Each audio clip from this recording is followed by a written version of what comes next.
Mom, मुझे late हो रहा है, मैं जाऊं? ओके बेटा, enjoy. Thank you mom, bye. Bye पापा। ये कोई तरीका नहीं है बच्चों की परवरिश करने का, इस तरह से तो बच्ची बिगड़ जाएगी। मेरी बेटी की परवरिश कैसे करते हैं ये मुझे तुमसे सीखने की जरूरत नहीं है नीलेश।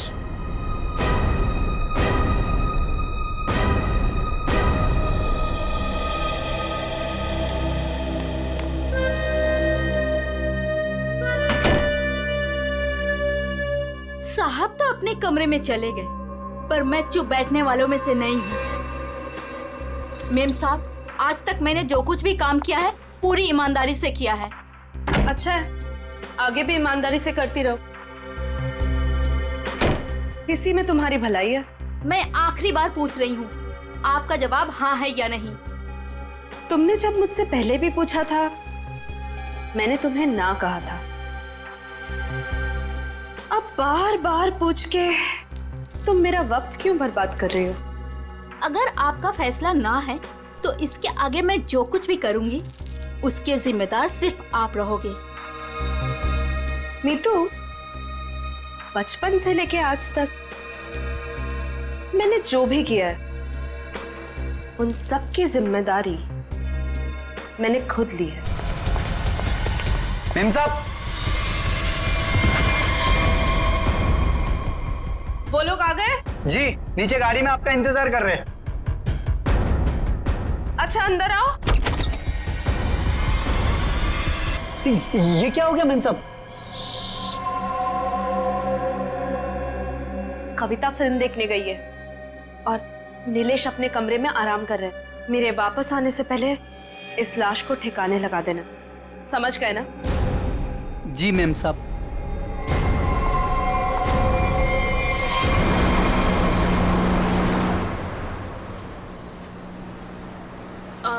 मैम, आपने वो सामान तो लिया है ना? पिया, मैंने कितनी बार कहा है कि मुझसे ऐसे बेकार के सवाल मत किया करो। अगर सामान नहीं लाई होती तो हम क्लाइंट से मिलने नहीं जा रहे होते। Sorry ma'am.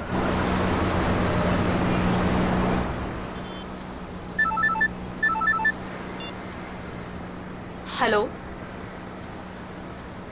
क्या? पर क्यों? ओके ओके, ठीक है ठीक है। क्या हुआ? मैम, वो क्लाइंट के पीए का फ़ोन था, कह रहा था कि प्लान में थोड़ा बदलाव है। कैसा बदलाव? अब हम पार्टी में नहीं जा रहे। 5 बजे सिग्नल के पास हमें एक आदमी मिलेगा और अब वही बताएगा कि वहाँ से हमें जाना कहाँ है। और साथ में उसने ये भी बोला है कि गाड़ी के अंदर की लाइट्स को ऑन रखना ताकि वो हमें आसानी से पहचान सके। बहुत अजीब बात है यार, आखिरी मिनट पे ऐसा बदलाव क्यों? कहीं ये बदलाव क्लाइंट की कोई साजिश तो नहीं? मैम, 5 बजे सिग्नल तो आ गया है।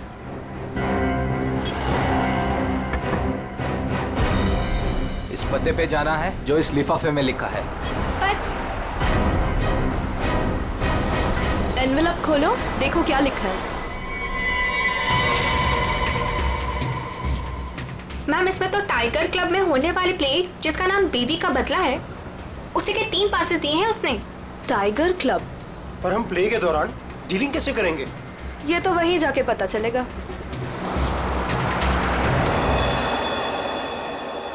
Good evening and welcome ladies and gentleman. आप सभी के सब्र का और इम्तिहान ना लेते हुए मैं अनाउंस करना चाहूंगा हमारे प्ले की शुरुआत। तो एक बार जोरदार तालियां हो जाएं हमारे इस प्ले के लिए जिसका नाम है बीवी का बदला।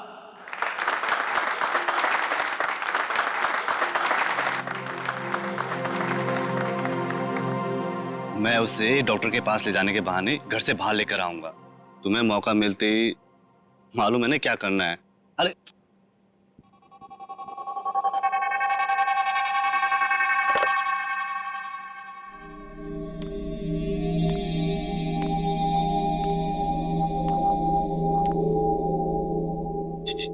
कुछ बोल क्यों नहीं रही? डायलॉग क्यों नहीं बोल रही? इसका डायलॉग था ना। दीना, ओ दीना, डायलॉग बोल। डायलॉग बोल। दीना, दीना डायलॉग बोल। मैं यहाँ क्या कर रही हूँ और तुम तुम यहाँ अकेले क्यों खड़े हो? क्या कर रही हो तुम? तुम्हें मुझ पर चिल्लाना है? ड्रॉर से गन निकालो और मुझे धमकी दो, क्योंकि मैंने तुम पर हाथ उठाया। तुमने मुझ पर हाथ उठाया? हाँ? मुझे नहीं पता। अब मैं तुम्हें दिखाती हूँ। कहाँ है ड्रॉर?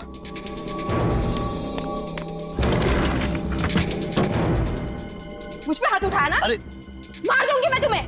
कर क्या रही हो तुम? मार दूंगी। सत्यानाश, ये लड़की कर क्या रही है? अरे ये असली बंदूक है। अरे रोको इसे, कोई पागल हो क्या? अरे लग जाएगी, रुको रुको। नहीं, अरे इसे रोको। मुझ पे हाथ उठाते हो? अरे रोको इसे। औरत पे हाथ उठाते हो तुम? मार दूंगी मैं तुम्हें। रोको इसे, कोई मार दूंगी। रोक।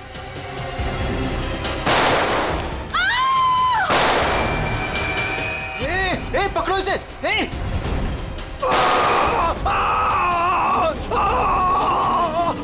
रोको इसे कोई। अरे कोई पकड़ो इसे। अरे पागल हो तुम? मैम,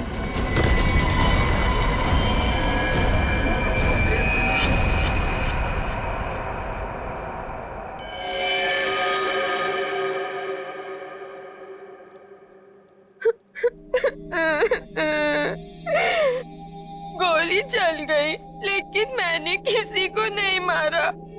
मुझे नहीं पता ये सब कैसे हो गया।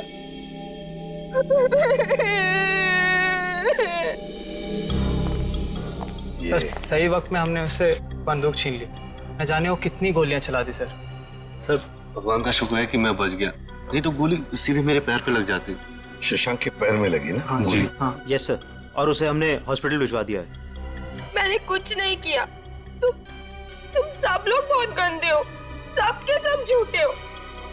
मैं कह रही हूँ ना कि मैंने किसी को नहीं मारा, मैंने गोली नहीं चलाई।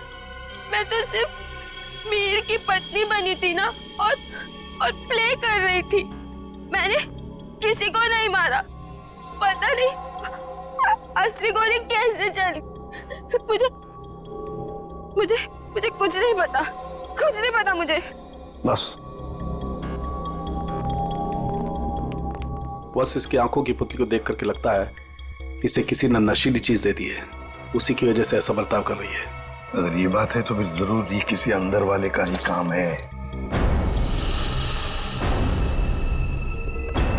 बताओ क्या कहना है तुम लोगों को? सर, हाँ? सर हमने कुछ नहीं किया सर, सच में हमने कुछ नहीं किया। सर मालूम नहीं सर, गन नकली से असली कैसे हो गई? अपने आप तो नहीं हो जाएगी ना नकली से असली, किसी ने तो किया होगा। सर हमें नहीं पता। एक मिनट, कब से ऐसे बर्ताव कर रही है ये? सर जब से स्टेज पे आई है सर, तब से।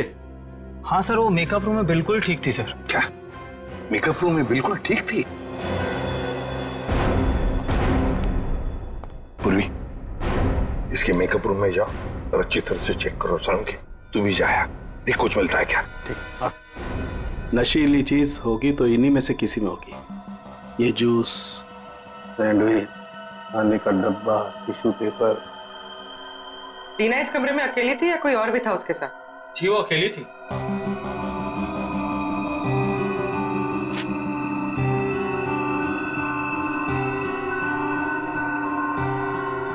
पूर्वी, वो ड्रॉपर और वो पेपर जो रखा है उसकी स्ट्रिप दो। सर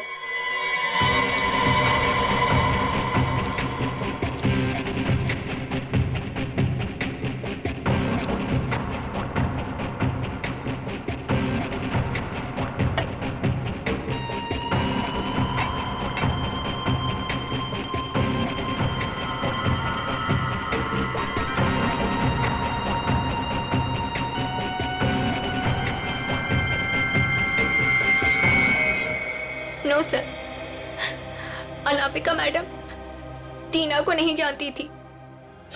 और ये बाकी के लोग उनको जानती थी? हाँ सर, इन सबको वो बहुत अच्छे से जानती थी। आखिर इस क्लब की वो वाइस प्रेसिडेंट जो थी। बॉस, सोर्स का पता चल गया है। नशा मौसमी के जूस में दिया गया था। क्यों? किसने दिया था ये जूस दीना को? सर दीना हमेशा अपना जूस और टिफिन घर से लेकर आती थी, इसलिए वो बाहर का कुछ भी नहीं खाती थी।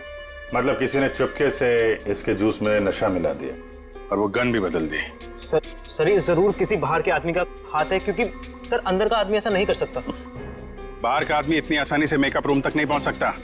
सिक्योरिटी वाले खड़े हैं, सीसीटीवी कैमरा लगा हुआ है। अभिजीत, ये काम किसी अंदर वाले का ही है। ये नहीं हो सकता सर, ये नहीं हो सकता। अनामिका, तू मुझे छोड़ के नहीं जा सकती। अनामिका, तू मुझे छोड़ के नहीं जा सकती। आप प्लीज संभालिए अपने आप को। शांत हो जाइए, शांत हो जाइए इंग्लिश जी। किसने मारा होगा उससे सर? तहकीकात जारी है, बहुत जल्द खूनी पकड़ा जाएगा। देखिए, ये वक्त नहीं है आपसे कुछ सवाल करने का, लेकिन क्या करें, मजबूर हैं। आपकी मदद चाहिए हमें। क्या बता सकते हैं कौन कौन कर सकता है ये? मेरा मतलब है, क्या आपको किसी पर शक है? मुझे तो ये भी नहीं मालूम सर कि वो कोई प्ले देखने जा रही है सर। उसने तो कहा था कि पिया और शशांक के साथ किसी पार्टी में जा रही है सर। देखिए, शशांक पर हमला हुआ, वो हॉस्पिटल में है और पिया सदमे में। सदमे? नीलेश जी, एक बात बताइए, जब अनामिका घर से निकली थी तभी क्या आपको कुछ परेशान सी लगी, कुछ टेंशन में थी? उनके बर्ताव में कुछ अजीब सा लगा आपको? हाँ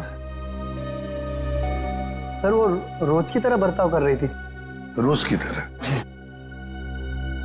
अच्छा, एक मिनट सर, मुझे एक इंसान पे शक है सर। कौन? हमारी नौकरानी मीतू। मीतू? अनामिका ने उसे कई बार नौकरी से निकालने की कोशिश की सर, लेकिन किसी न किसी कारण से वो उसे निकाल नहीं सकी। बुलाओ इस मीतू को। कहाँ है वो? सर वो तो नहीं है, मेम साहब गई तो बाहर चली गई वो। क्या? अनामिका के जाने के बाद वो चली गई? तो आप लोगों ने किसी ने पूछा नहीं उसे? सर मुझे तो कुछ भी मालूम नहीं है, अभी रुपेश से पता चला। रुपेश? क्या मैं अपनी बेटी को खबर कर सकता हूँ सर? वो अपने दोस्तों के साथ फिल्म देखने गई है। फोन पर मत बताइए उसे, बच्ची है, घबरा जाएगी। उसे घर पर बुला लो, फिर शांति से बता दो।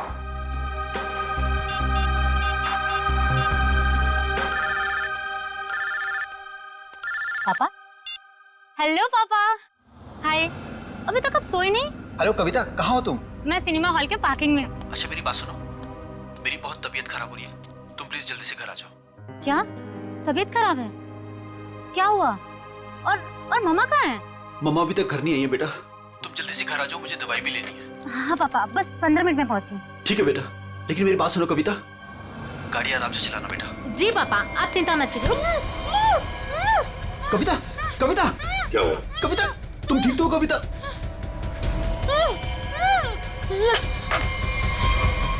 कविता कहाँ गई है कविता? कौन से थिएटर में गई है? अंकुर सिनेमा सर। पूर्वी, तुम और पंकज जाओ, अंकुर सिनेमा चले जाओ जल्दी। ये कविता के पास गाड़ी कौन सी है? MP SV। लाल कलर की गाड़ी थी और गाड़ी नंबर था UIT 654। जाओ जल्दी जाओ। कविता, पहले माँ और अब उसकी बेटी, कहीं सबके पीछे कोई इनका करीबी तो नहीं?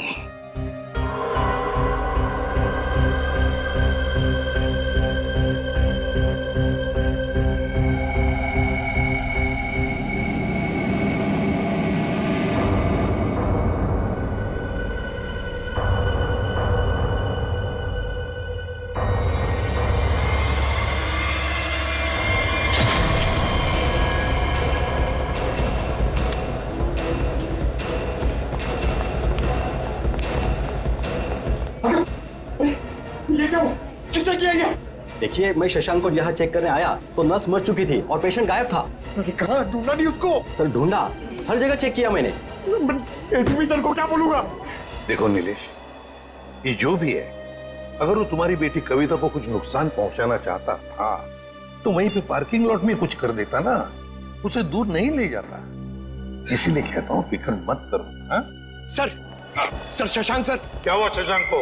और तुम तो पूर्वी के साथ पार्किंग लॉट में गए थे। नहीं सर, हाँ सर, मगर वो हॉस्पिटल से फोन आता सर कि शशांक को कोई ले गया सर। शशांक को कोई ले गया? कैसे? सर वो नर्स पे हमला करके और सर वो फायर एग्जिट से निकल के सर। पहले कविता गायब हुई, फिर शशांक, और ये कहीं पिया तो हॉस्पिटल पहुंचे नहीं सर, उसको तो रास्ते से किसी ने उठा लिया। एक एक करके अनामिका के नजदीक के लोग गायब होते जा रहे हैं। बड़ा चक्कर है, कुछ बहुत ही बड़ा चक्कर। पर क्या इसलिए किसी एक आदमी का काम नहीं लगता, उसके साथ पूरी की पूरी गैंग है। शायद किडनैपर का फोन होगा। नीलेश, फोन उठाओ और स्पीकर फोन ऑन करो।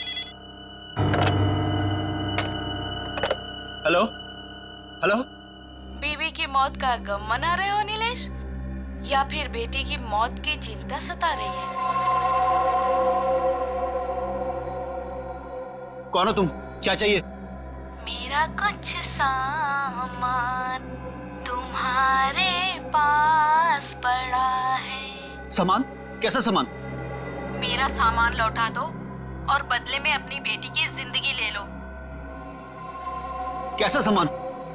ये भी मुझे समझाना पड़ेगा? अरे हाँ, सामान से याद आया, तुम्हारी बेटी का कुछ सामान भेजा है, दरवाजे के बाहर है। और हाँ, फोन टैप करके अपना वक्त बर्बाद मत करना, क्योंकि पीसीओ वाले को मालूम ही नहीं कि उसका फोन इस्तेमाल हो रहा है। Hello hello hello. सर, हाँ, ये बॉक्स रखा था बाहर से। खोलो इसे।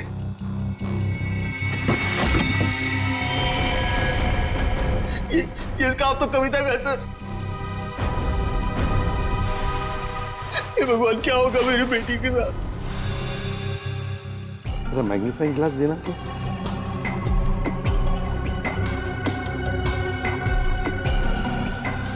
ये देखो, ये रुई जैसे कुछ दिखता है ना? रुई मतलब किसी रुई की फैक्ट्री में रखा गया उसे। फ्रेडी, ये तो हम इस वक्त कुछ नहीं कह सकते। वैसे नीलेश, एक बात बताओ, ये औरत जिसने अभी फोन किया था, कहीं वो मीतू तो नहीं?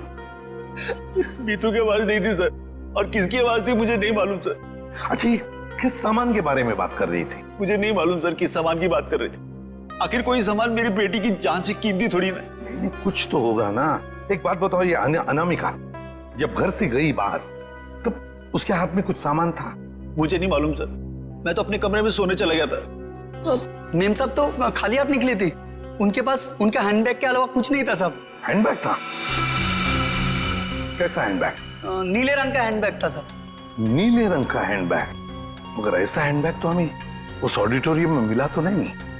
और सर, अनामिका की गाड़ी में भी ऐसा कोई हैंडबैग नहीं मिला। सचिन, जरूर वो हैंडबैग गायब किया गया है। जरूर उस हैंडबैग में कोई राज छुपा है। सर, इस केस में कुल मिलाकर 4 गोलियां हैं जिसके नतीजे पे हमें पहुंचना है। एक वो जो अनामिका के गले पे लगी, दूसरी वो जो शशांक के पैर पे लगी, और तीसरी और चौथी गोली वो जो हमें थिएटर में से मिली। बिल्कुल दया, बैलिस्टिक फिंगरप्रिंटिंग की तकनीक के जरिए नतीजे पर पहुंचना ज्यादा मुश्किल नहीं है। सो बैलिस्टिक फिंगरप्रिंटिंग, ये किस किस्म की तकनीक है? पूर्वी गन से चली हुई हर गोली पर वो गन जिससे वो गोली चली है अपना एक खास निशान छोड़ देती है। हाँ सर। तो हम इस विज्ञान के जरिए उस गोली पर जो निशान है उसे उस गन से मैच करके देखते हैं जिस गन से वो गोली चली है। ये गोली उस खास गन से चली है या नहीं चली। तो अब हम ये पता लगाएंगे कि इन सारी गोलियों में से कितनी गोलियां दीना के गन से चली है। यस सर, 3 गोलियों को दीना की गन से मैच करके देखा। एक वो जो शशांक की टांग पर लगी और 2 वो गोलियां जो थिएटर हॉल में मिली। मतलब अनामिका वाली गोली को मैच करके नहीं देखेंगे दीना के गन से? नहीं। वो क्यों सर? वो इसलिए क्योंकि अनामिका की मौत ये 7.62 mm गोली से हुई है। ये गोली स्नाइपर राइफल से चली और ये 3 गोलियां साधारण गन से चली। .8 mm की गोली है।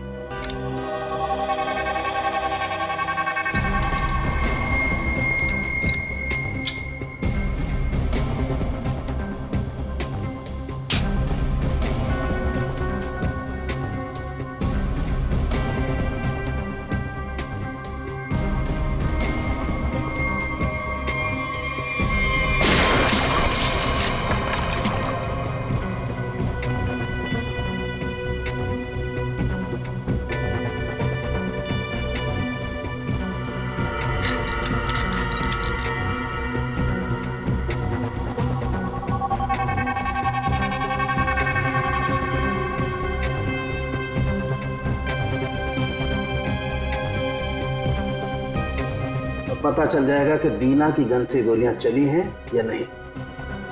तो मतलब सर अभी हो जाएगा दूध का दूध और पानी का पानी।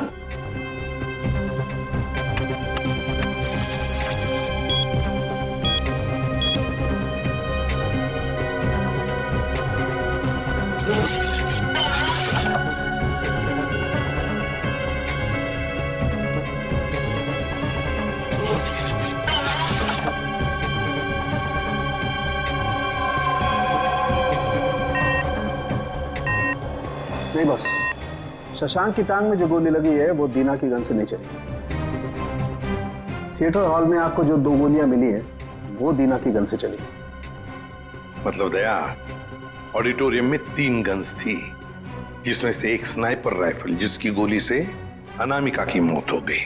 फिर दीना की गन में से 2 गोलियां चली और तीसरी गन से जिसमें से वो चौथी गोली चली वो सीधी शशांक के पैर में घुसी।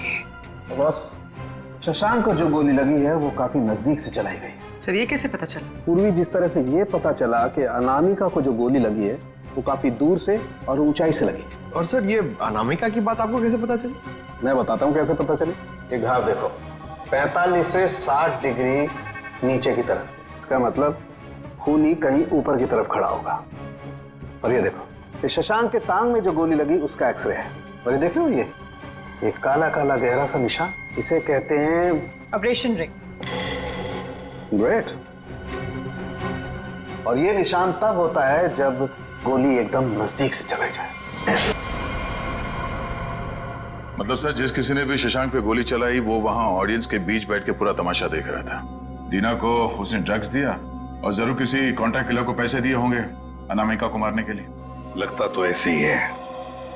और एक बात, इस अनामिका का सामान जिसके पीछे एक किडनैपर पड़ा है, लगता है इस सामान का जरूर इसके पुराने बिजनेस से संबंध है। अनामिका के 2 बिजनेस तो बीच में ठप हो गए थे सर। किस वजह से? सर मुझे तो शर्म आती है कहते हुए, धोखाधड़ी और गैर कानूनी सप्लाईज के कारण। मेरी बीवी कोई दूध की धुली नहीं थी साहब। कब की बात है ये? 2009। कहां पर? दिल्ली में। पता लगाना पड़ेगा।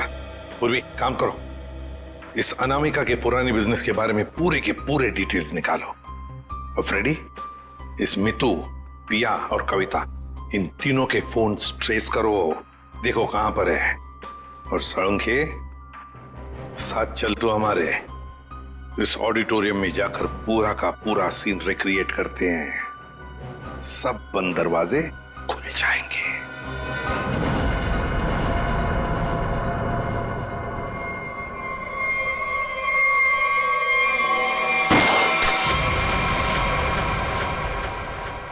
नहीं बॉस, इस एंगल से तो शशांक के पैर पर गोली नहीं लग सकती।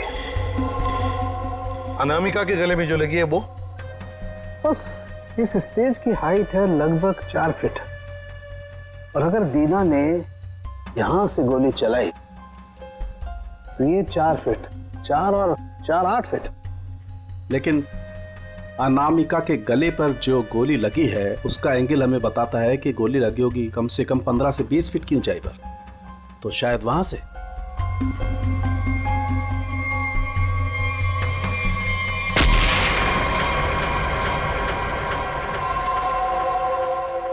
मतलब सर, जिस वक्त मेरे गन से गोली चली उसी वक्त किसी और ने भी गोली चलाई शशांक और अनामिका पे? हाँ, स्नाइपर ने गोली चलाई वहां से। लेकिन सर वहां से साउंड और लाइट वाले ही जाते हैं। अच्छा, तो फिर उन्हीं में से कोई है जो खूनी से ही मिला है? नहीं सर, ऐसा नहीं हो सकता। क्यों? वो इसलिए सर क्योंकि प्ले के दौरान ऊपर कोई था ही नहीं। प्ले से 2 दिन पहले ऊपर का सारा काम खत्म हो चुका था। तो कोई तो है जो चोरी छुपे घुसा है वहां पर, समझे? बुलाओ वॉचमैन को। हाँ सर, अभी बुलाता हूं। सर, एक बात समझ में नहीं आ रही है। अगर शशांक अकेला बैठ के प्ले देख रहा था तो फिर उसके पैर पे इतने नजदीक से गोली किसने चलाई? हाँ सर, हमें कोई दूसरी गन भी नहीं मिली इस थिएटर में। सर, कहीं शशांक ने खुद ही अपने पैर पे तो गोली नहीं मार ली? जरा धीरज रखो तुम लोग, धीरज रखो, सब पता चल जाएगा। सर, ये है मुन्ना, हमारा वॉचमैन। हाँ मुन्ना, बात बताओ, नाटक के दौरान या फिर ठीक उससे पहले यहाँ पर स्टेज पर कोई आया था, ऊपर चढ़ा था? साहब, लाइट और साउंड का काम तो पहले ही खत्म हो जाता है प्ले से पहले। मगर मगर मगर क्या? मीर साहब दिन में आए थे। मीर? नहीं सर। मैंने उनसे पूछा, आप एक्टर हैं, आप ऊपर जाके क्या करेंगे? तो उल्टा मुझे डांटने लगे।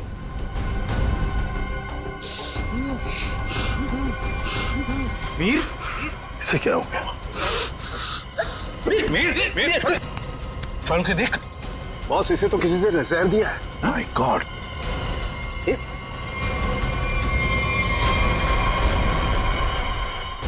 मीर?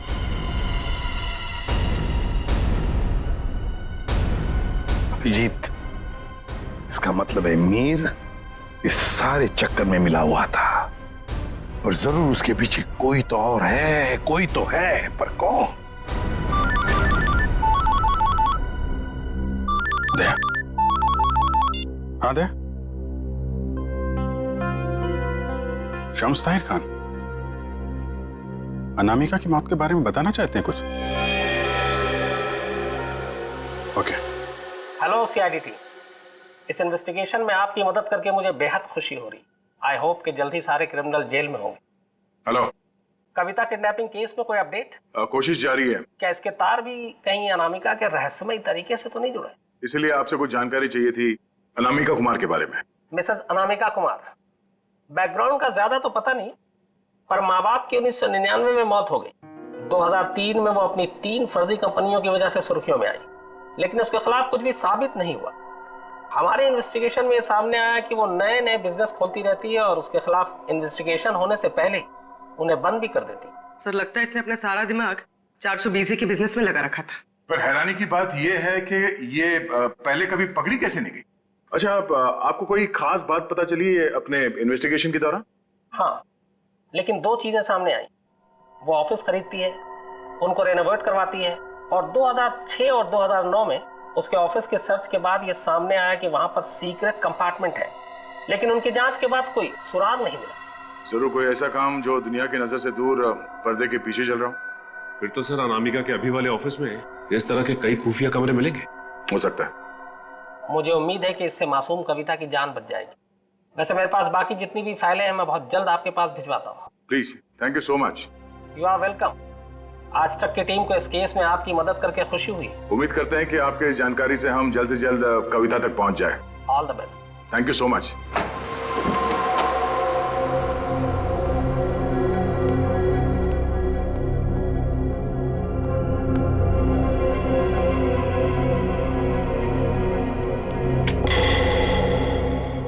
चेक करो, देखो ऑफिस में अनामिका के बारे में कुछ पता चलता है क्या?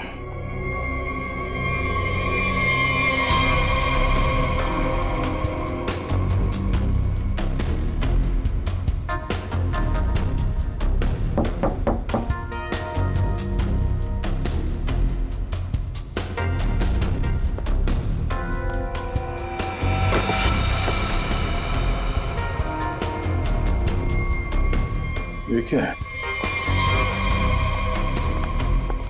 जरा हटाओ इसे।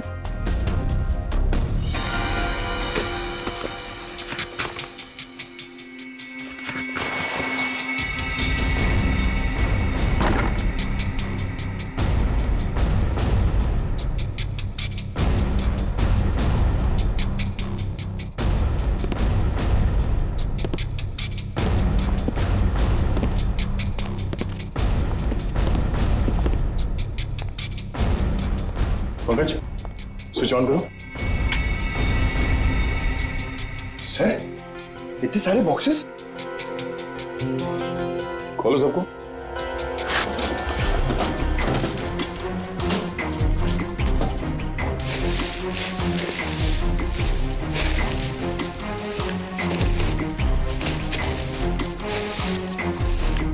सर, इसमें तो खिलौने।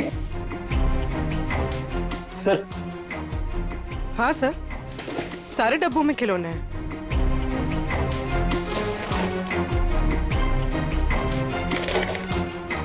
ये क्या चक्कर है?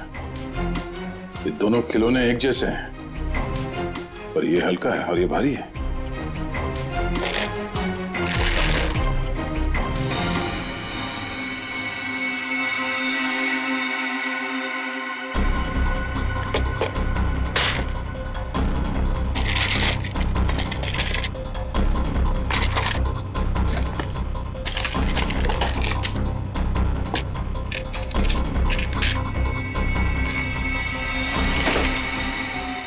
पन्ना।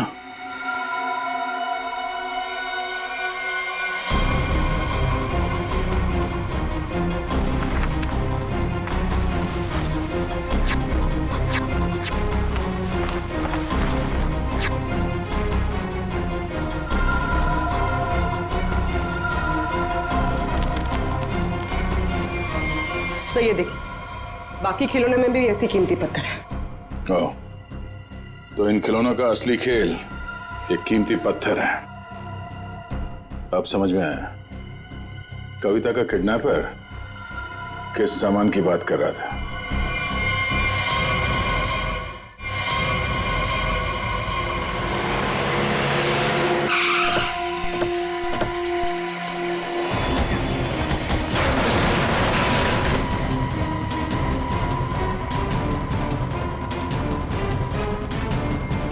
सर, कविता, कविता,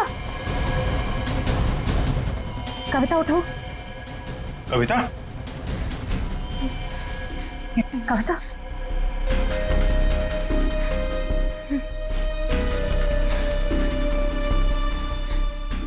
दीदी, ये लोग मुझसे कुछ सामान मांग रहे थे। मुझे बचा लीजिए मैम, मैं मरना नहीं चाहती मैम, मुझे बचा लीजिए। कुछ नहीं होगा, कुछ नहीं होगा। कविता, कविता, कौन है माँ? इसका ख्याल रखो। कौन है? कौन है तुम लोग? क्या साहब, इनको नहीं जानते? चमन चंद्रू, एंटीक चोरों की दुनिया के सबसे बड़े खिलाड़ी। चमन चंद्रू? सर, इसका नाम तो अनामिका के बिजनेस पार्टनर्स की लिस्ट में भी था, जो शम्स ताहिर ने हमें दी थी। तो उस रात अनामिका तुमसे बिजनेस डील करने निकली थी घर से। मेरा टाइम, मेरा वक्त बर्बाद मत करो। पैकेट निकालो, इस लड़की को लेकर के जाओ। पैकेट तो नहीं है हमारे पास। तुम लोग ऐसे नहीं मानोगे। पैकेट दो मेरा। इधर उधर क्या देख रहे हो? मेरा पैकेट दो।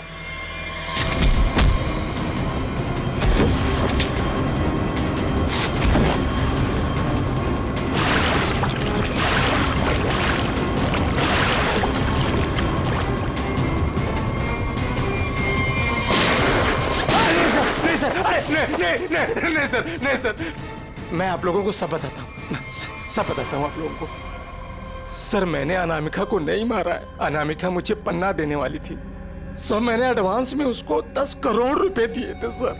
मैं भला उसे क्यों मारूंगा? मेरा तो सर 10 करोड़ रुपए भी डूब गए। तो तुमने उसे उस थिएटर में नहीं बुलाया था प्ले देखने? सर, मैं भला क्यों अपना अचानक प्लान चेंज करूंगा? पता नहीं वो अचानक कैसे रंगमंच पर आ गई अपनी मौत को दावत देने के लिए। सर, मैं तो बर्बाद हो गया। लूट गया सर, मेरे 10 करोड़ चले गए। दया, लगता है कोई तो है जो इस चमन से एमरल्ड हड़पना चाहता है। सर, अनामिका के कोई करीबी हो सकता है जिसे इस डील के बारे में मालूमात थी। पिया, शशांक या मितू, नौकरानी मितू। सर सिर्फ ये मीतू के फोन की लोकेशन पता चल जाए। Hello, thank you. Sir mobile company वालों का फोन था, उन्होंने हमें मीतू के मोबाइल की लोकेशन भेज दी। चलो देखते हैं।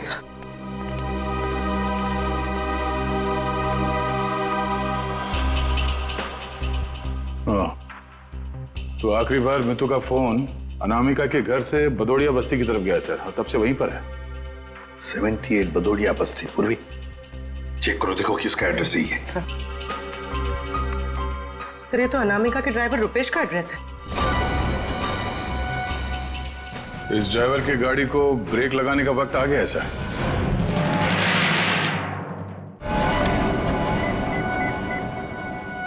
हाय हेलो छोड़ो, ध्यान से मेरी बात सुनो। असली चीज मेरे पास है। इससे पहले सीआईडी मुझ तक पहुंच जाए, पैसे दो और सामान ले लो। डोंगरी ब्रिज पर आके मिलो ठीक 3 बजे।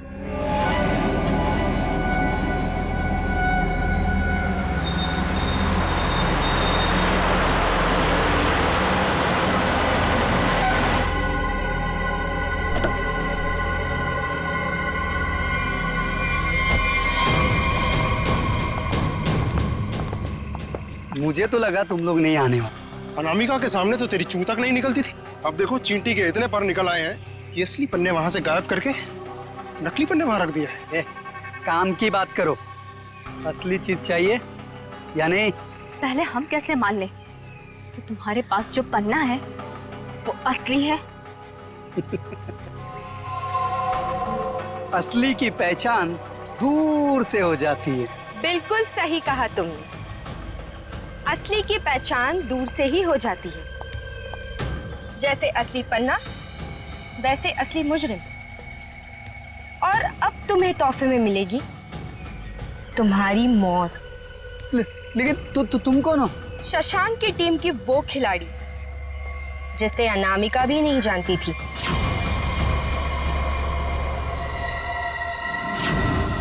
अब बता, क्या है तेरी आखिरी इच्छा?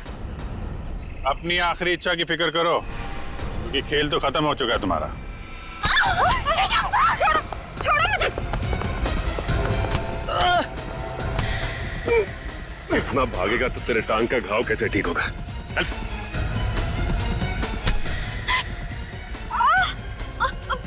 छोड़ो मुझे। कैसे छोड़ूं? अभी तो सिर्फ पर्दा उठा है, पूरा का पूरा नाटक देखना तो अभी बाकी है।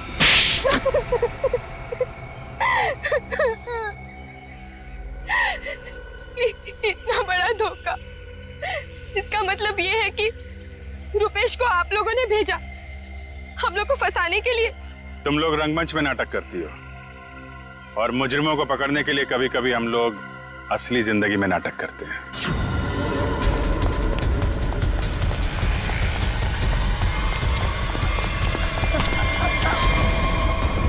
कहाँ भाग रहा है? कहाँ भाग रहा है? मीतू कहाँ है? सब मीतू तो मर चुकी है।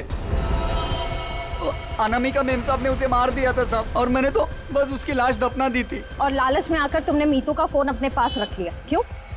जी मेम साहब, इसके अलावा मैंने कुछ नहीं किया था। मुझे छोड़ दो। पहले ये बता, जो लोग इस जुर्म में शामिल है सबको जानता है? जी। उनको फोन कर, उनको बोल असली पन्ना तेरे पास है, और अनामिका के बैग में जो पन्ना है वो नकली है, समझा? इसका मतलब रुपेश के पास भी असली पन्ना नहीं था। हम लोग तो बेवजह बेवकूफ बनकर। लालच चीज ही ऐसी होती है, अच्छे खासे अकलमंदों के दिमाग पे पर्दा पड़ जाता है, फिर तुम लोग तो मुजरिम ठहरे। नहीं, मुजरिम मैं नहीं, ये दीना है। मेरी गर्लफ्रेंड को क्यों दोष देती हो? सारा का सारा प्लान इसी का था। तुम भी तो अपनी मर्जी से ही इस प्लान का हिस्सा बनी थी ना? हाँ सर, पूरा प्लान मेरा था, क्योंकि मैं अनामिका को नहीं देख सकती थी शशांक की मेहनत का मुनाफा लेते हुए। सारी मेहनत ये दोनों करते थे और सारा फायदा उस अनामिका को होता था। इसलिए अनामिका को मारने का प्लान तुमने बनाया। हाँ सर, और मैंने खुद ही अपने जूस में एक नशीला केमिकल मिलाया और गोली चलाने का ढोंग किया, ताकि आप लोगों को मुझ पे शक ना हो सके। प्लान बहुत अच्छा था, लेकिन फेल हो गया। नहीं होता फेल। अगर कविता किडनैप नहीं होती तो। ये बताओ कि मीर को क्यों मारा? मीर भी हमारे ही प्लान में शामिल था, लेकिन फिर उसकी नीयत खराब हो गई और हिस्सा मांगने लगा। मुझे धमकी देने लगा कि वो सीआईडी को आके सब कुछ बता देगा। इसलिए सर उसे भी ऊपर पहुंचाना पड़ा। लोगों को ऊपर पहुंचाने की बात तो ऐसे कर रही हो जैसे बच्चों का खेल हो। इंसानी जिंदगी की कीमत का एहसास अभी नहीं है तुम्हें, लेकिन जैसे जैसे फांसी का दिन नजदीक आएगा ना, पता चलेगा जीवन कितना कीमती होता है।